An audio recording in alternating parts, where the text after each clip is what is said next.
Bonjour, j'organise une liste citoyenne, divers gauche, écologiste, indépendante, dans le but de participer aux élections municipales de Montpellier.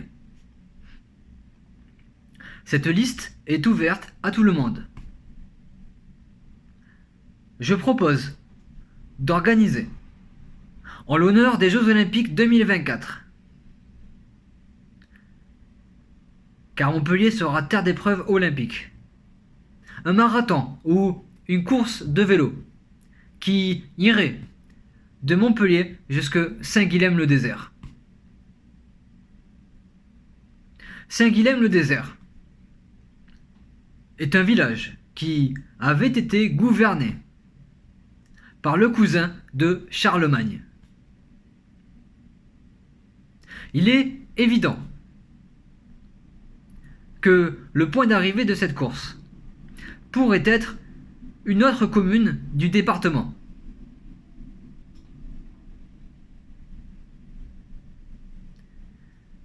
Car cela dépendrait avant tout des résultats des élections municipales et donc par conséquent de la volonté des futurs maires.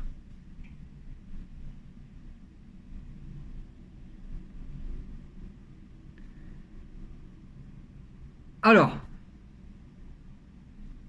pourquoi ce village? Tout d'abord, c'est un lieu où j'y ai travaillé en tant qu'animateur périscolaire.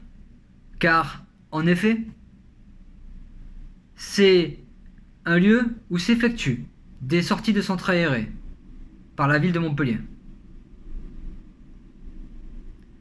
Aussi, c'est un lieu où j'y ai, à titre personnel, fait une randonnée et fait 250 photos.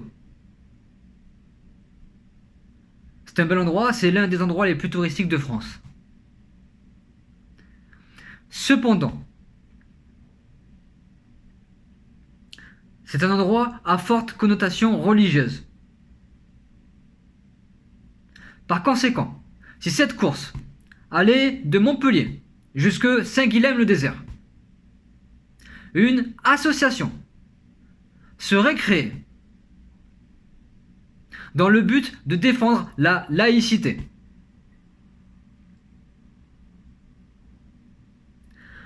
L'emblème de cette association, de cette course, serait une guillotine rouge avec à côté Charlemagne. Alors pourquoi la guillotine? Tout simplement parce que la Déclaration des droits de l'homme et du citoyen énonce que nul ne peut être inquiété pour ses opinions religieuses.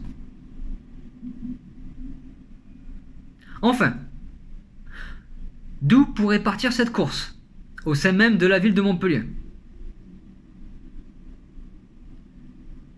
Cette course pourrait partir soit de la maison où avait vécu Auguste Comte, en référence à la Révolution,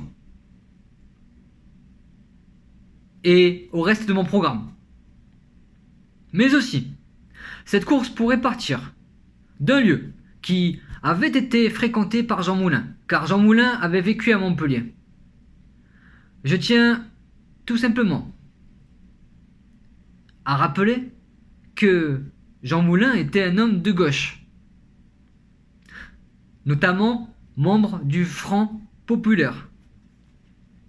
La droite, donc, n'a pas le monopole de la résistance.